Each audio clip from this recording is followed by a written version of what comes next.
আমি ছোটবেলা থেকে অনেক হাসি খুশি মানুষ। সব সময় মুখে আমার হাসি লেগেই থাকতো। আর একবার হাসি শুরু করলে হাসি থামানো তো দূরের কথা।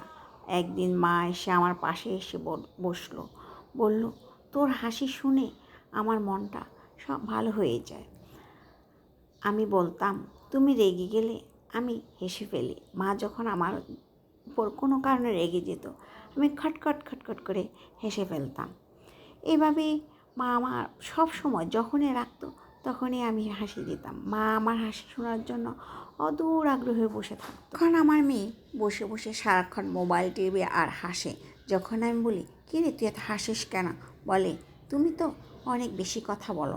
এখনকার মেয়েদেরকে বললে ওরা যখন মোবাইল টিভি, ওইটা তাদের কাছে ভালো লাগে, ওইটা দেখে হাসি খিটখিটাবে। কিন্তু মা যদি বলে কেন হাসছিস, তখনই তাদের কাছে মনে হচ্ছে যে মা অনেক কিছু বেশি কথা বলে ফেলছে, তাদের কাছে আর ভালো লাগে না।